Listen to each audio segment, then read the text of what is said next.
PytchAir crane episode. So this is interesting. I don't know much about cranes. I learned loads this morning. We have to get this aircraft, fuselage, whatever, from the side of those containers there onto the top of the containers, which I thought was like, yeah, it's fine, be easy. Crane there, truck in, lift plane, chuck it over, all good, sorted. No, not so, unfortunately.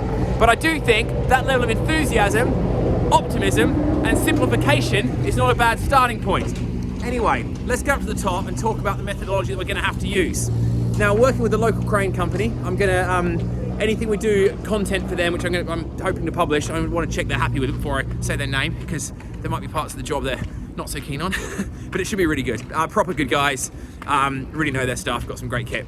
So, going up here, the thing to know about cranes is it's all about the center of crane position to how far out the load is. The further out, the weight capacity drops off almost exponentially. So going from 4 meters to 5 meters, it might be like half the weight capacity, whatever. So, the back end of PytchAir is going to be right here.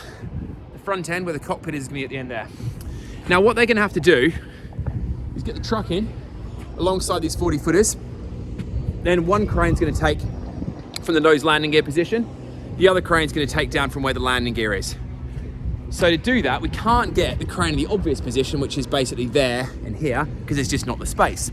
The outrigger to outrigger distance on these cranes is 8.5 meters, so we need a lot of space. In fact, 8.5 meters wouldn't even fit in that gap between the containers and the warehouse. So what we're gonna do is get the really big, I think he said it's a 200-ton crane. It has to be set up in this whole area here, that whole zone. And he's gonna lift the back end with that crane.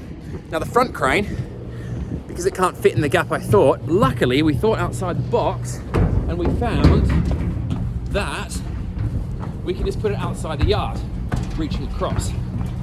This is a bit that I found most interesting. Whoa. So, the crane is going to go in this zone here, and it's going to reach out to the front of the aircraft and swing it across to where I'm standing here. And this is where the landing gear is going to go. PytchAir. I hope that's interesting to someone. Fascinating to me. And I hope that maybe one day someone else will do an interesting project like this, hopefully more interesting. And there might be a few little lessons I've learned along the way here that helps make their project run a bit smoother than what mine has. Next video is going to be Tuesday, trackway time down at Kemble Airfield, Cotswolds Airport. Aeroplane stuck in the mud, trackway's going to help. It's going to be awesome. See you soon.